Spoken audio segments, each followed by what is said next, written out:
नमस्कार दोस्तों, आज हम बात करने जा रहे हैं एक ऐसे केस की जो सिर्फ एक केस नहीं था बल्कि एक जुनून बन गया। एक आवाज उठी जो पूरे देश को जगा गई और ये आवाज थी निर्भया की। निर्भया कांड ने न सिर्फ इंसानियत को झंझोड़ा बल्कि हमारे कानून व्यवस्था और समाज के दिमाग को भी झटका दिया। आज हम इस केस को डिटेल में जानेंगे और समझेंगे कि कैसे ये घटना हर हिंदुस्तानी के दिल को छू गई। तो चलिए शुरू करते हैं बिना किसी देरी के।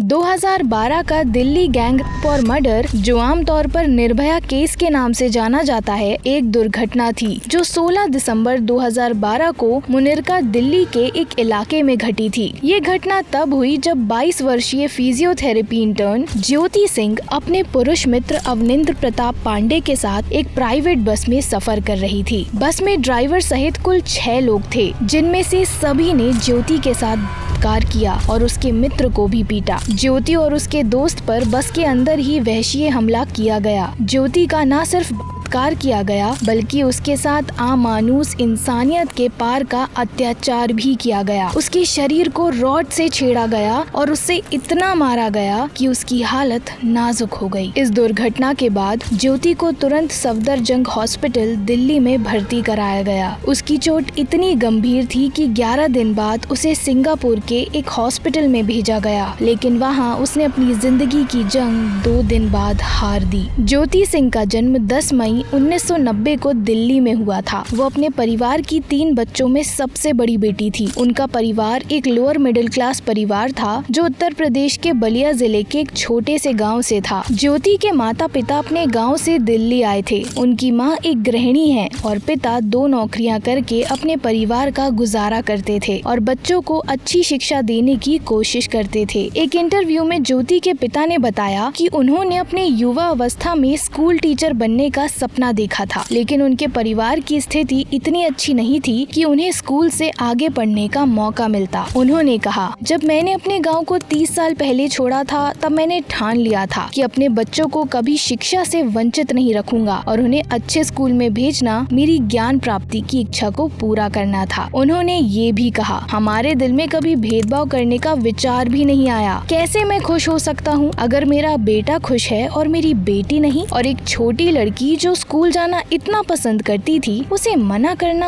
असंभव था। ज्योति दिल्ली में रहती थी और कभी कभी अपने परिवार के पुरखों के गांव जाती थी। भारतीय कानून के अनुसार शुरू में मीडिया को पीड़ित का असली नाम नहीं बताया गया, इसलिए विभिन्न मीडिया हाउसेस ने उनके लिए अलग अलग नामों का उपयोग किया, जिसमें जागृति, जागरूकता, अमानत, खजाना, निर्भया, निडर, दामिनी, बिजली 1993 की हिंदी फिल्म के बाद और दिल्ली ब्रेव हार्ट शामिल है। अवनिंद्र प्रताप पांडे, जो इस घटना के मेल विक्टिम थे, एक सॉफ्टवेयर इंजीनियर थे जो गोरखपुर उत्तर प्रदेश से थे और बेरसराई न्यू दिल्ली में रहते थे। इस दुर्घटना में उनकी हड्डियां टूट गई थी, लेकिन वो जीवित बचे रहे। 16 दिसंबर 2012 का दिन था। दिल्ली की रात में एक शांति थी जो आने वाले तूफान का आभास भी नहीं करवा रही थी। ज्योति अपने दोस्त के साथ एक मूवी देखने गई थी। मूवी देखकर रात के करीब 9:30 बजे दोनों ने साकेत से मुनिरका के लिए एक प्राइवेट बस ली। बस में उस वक्त ड्राइवर के अलावा 5 और लोग मौजूद थे, जिनमें से एक कंडक्टर भी था। शुरुआत में सब नॉर्मल लग रहा था, लेकिन धीरे धीरे बस का रुख बदलने लगा। ज्योति और उसका दोस्त समझ गए कि कुछ गड़बड़ है, लेकिन तब तक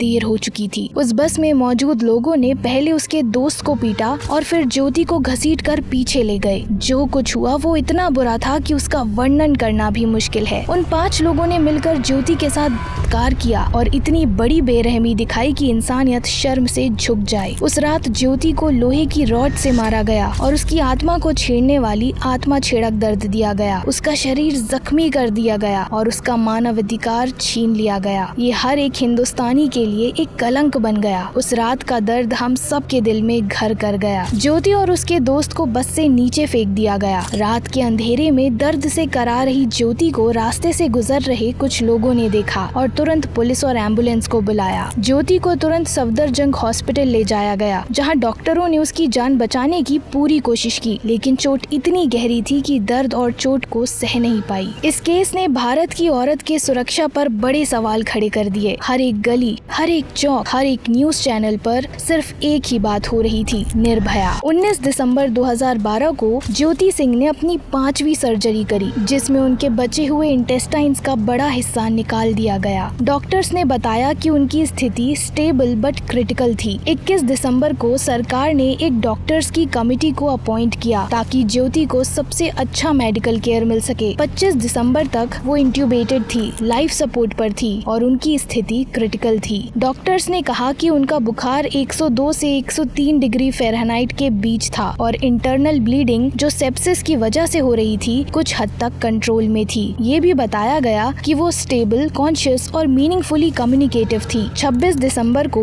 तब के पीएम मनमोहन सिंह के अध्यक्षता में कैबिनेट मीटिंग हुई, जिसमें फैसला लिया गया कि ज्योति को सिंगापुर के माउंट एलिजाबेथ हॉस्पिटल भेजा जाएगा आगे के ट्रीटमेंट के लिए। माउंट एलिजाबेथ एक multi organ transplant speciality hospital है। कुछ डॉक्टर्स ने इस फैसले को पॉलिटिकल कारण से लिया गया बताकर निंदा की, क्योंकि आईसीयू पेशेंट को ऑर्गन ट्रांसप्लांट के लिए ट्रांसफर करने की जरूरत नहीं थी, जो कुछ हफ्ते या महीने बाद होना था। सरकारी स्रोतों ने बताया कि दिल्ली की चीफ मिनिस्टर शीला दीक्षित ने ये फैसला लेने में पर्सनल रोल अदा किया था। कुछ घंटे पहले यूनियन मिनिस्टर पी चिदम्बरम ने कहा था कि ज्योति मूव करने की स्थिति में नहीं थी। 27 दिसंबर को सिंगापुर के लिए एयर एम्बुलेंस में 6 घंटे की फ्लाइट के दौरान ज्योति अचानक नियर कोलैप्स में चली गई, जिसे बाद में कार्डियक अरेस्ट के रूप में बताया गया। फ्लाइट में डॉक्टर्स ने उन्हें स्टेबलाइज करने के लिए आर्टेरियल लाइन बनाई, लेकिन लगभग 3 मिनट तक उनका पल्स और ब्लड प्रेशर नहीं था और वो सिंगापुर में होश में नहीं आई। 28 दिसंबर को दोपहर 11 बजे ज्योति की स्थिति अत्यंत क्रिटिकल थी। माउंट एलिजाबेथ हॉस्पिटल के चीफ एग्जीक्यूटिव ऑफिसर ने कहा कि विक्टिम को ब्रेन डैमेज, निमोनिया और एब्डोमिनल इन्फेक्शन था और वो अपनी जिंदगी के लिए लड़ रही थी। उनकी स्थिति लगातार बिगड़ती रही और 29 दिसंबर को सिंगापुर स्टैंडर्ड टाइम के अनुसार सुबह 4:45 बजे 28 दिसंबर उनका देहांत हो गया। उनकी बॉडी को 30 दिसंबर को दिल्ली में सख्त पुलिस सुरक्षा के बीच क्रिमेटेड किया गया। भारतीय जनता पार्टी, जो उस वक्त देश की मुख्य विपक्ष पार्टी थी, ने इतनी ज्यादा सुरक्षा व्यवस्थाओं को क्रिटिसाइज किया, कहते हुए कि ये इमरजेंसी काल के जैसी थी, जब नागरिक अधिकारों को सस्पेंड कर दिया गया था। ज्योति के एक भाई ने कहा कि ज्योति को सिंगापुर भेजने का फैसला बहुत दूर से लिया गया और उन्होंने उसके जीवित रहने की बहुत उम्मीद रखी थी उसकी मौत से पहले। इस पूरी घटना ने सिर्फ भारत को नहीं बल्कि पूरे विश्व को हिलाकर रख दिया। ज्योति की कहानी एक प्रेरणा बन गई हर उस व्यक्ति के लिए जो न्याय और इंसाफ के लिए लड़ना चाहता है। उसकी जिंदगी और मौत हमारे समाज में व्यक्तियों के मानव अधिकारों के सुरक्षा और इज्जत के लिए एक जंग को और मजबूती से लड़ने की जरूरत दी है। आज भी निर्भया का नाम उस लड़ाई का प्रतीक है जो हमारे समाज के अंदर डर और अत्याचार के खिलाफ छेड़ी गई है। चलिए अब बात करते हैं उन दरिंदों के बारे में जिन्हें सजा मिली। उस बस में 6 लोग थे। पुलिस ने इन्हें जल्दी ही पकड़ लिया। इन 5 मर्दों के नाम थे राम सिंह, मुकेश सिंह, विनय शर्मा, अक्षय ठाकुर और पवन गुप्ता। एक और एडोलेसेंट भी था जो उस वक्त 17 साल का था। मेल विक्टिम अवनिंद्र प्रताप पांडे ने कोर्ट में गवाही दी। 21 दिसंबर को पांडे ने सफदरजंग हॉस्पिटल में सब डिविजनल मजिस्ट्रेट के सामने अपना बयान दर्ज कराया। इस घटना के बाद से उन्होंने परेशानी और ट्रॉमा का सामना किया। सरकार ने 21 दिसंबर को चार्जशीट जल्दी फाइल करने और मैक्सिमम सजा दिलाने का वादा किया। जनता के आक्रोश और त्वरित न्याय की मांग के बाद 24 दिसंबर को पुलिस ने 1 हफ्ते के अंदर चार्जशीट फाइल करने का वादा किया। राम सिंह बस का ड्राइवर और इस कल्याणकारी का मुख्य अक्यूज्ड ने पुलिस रिमांड के दौरान ही जेल में सुसाइड कर लिया। बाकी 5 को दिल्ली हाई कोर्ट ने डेथ पेनाल्टी दी। इन लोगों ने सुप्रीम कोर्ट में अपील की, लेकिन सुप्रीम कोर्ट ने भी उनका अपील खारिज कर दिया। साथ ही जुवेनाइल अक्यूज्ड को जुवेनाइल कोर्ट में ट्रायल हुआ। उसे सिर्फ 3 साल के लिए जुवेनाइल डिटेंशन सेंटर भेजा गया, जो कि मैक्सिमम सजा थी जुवेनाइल के उस समय के लॉ के तहत। इसके बाद प्रेसिडेंट के पास मर्सी पिटीशन भी भेजा गया, लेकिन वहां से भी इन सभी को अस्वीकार कर दिया गया। आखिरकार 20 मार्च 2020 को इन 5 को फांसी दे दी गई। घटना के बाद पूरे भारत में भारी विरोध प्रदर्शन हुए। दिल्ली में इंडिया गेट और रायसन आसना हिल पर हजारों प्रदर्शक पुलिस से भिड़ गए। देश भर में कोलकाता, बेंगलुरु, हैदराबाद, मुंबई, भुवनेश्वर और विशाखापट्टनम जैसे शहरों में भी प्रदर्शन हुए। भारतीय सशस्त्र बलों ने अपने नए साल के कार्यक्रम रद्द कर दिए। दक्षिण एशिया के अन्य देशों जैसे नेपाल, श्रीलंका, पाकिस्तान और बांग्लादेश में भी विरोध प्रदर्शन हुए। इस घटना ने भारतीय समाज में महिलाओं के खिलाफ अपराधों पर व्यापक चर्चा की प्रेरणा दी और कानून सुधार की मांग को बल दिया।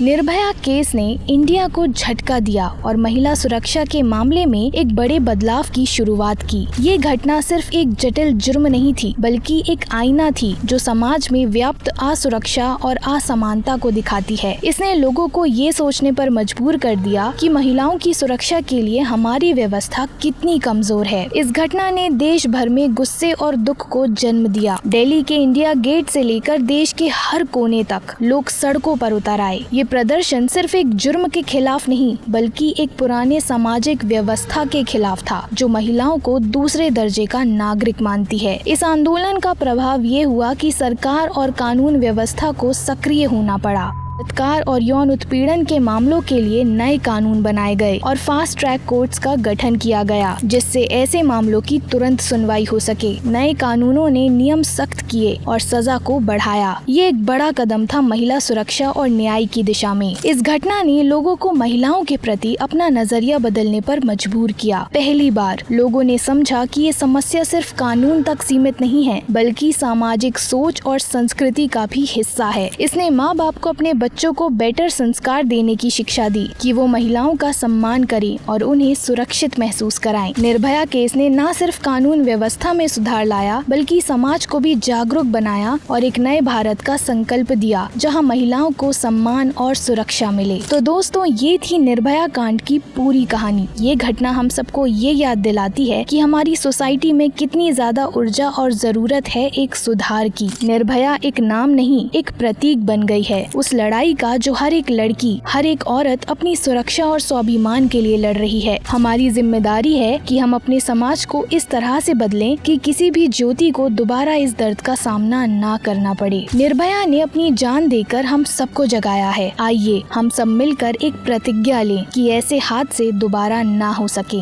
ये थी पूरी कहानी निर्भया कांड की, जो हर हिंदुस्तानी के दिल को छू गई। हमारी कोशिश यही है कि हम आपको ऐसी ही जानकारी और कहानियों से वाकिफ करते रहें। तो तब तक के लिए अपना ख्याल रखें और सुरक्षित रहें। अगर आपको ये वीडियो पसंद आया हो तो प्लीज लाइक करें, शेयर करें और हमारे चैनल को सब्सक्राइब करें। अपनी राय और विचार कमेंट सेक्शन में जरूर बताइए। धन्यवाद।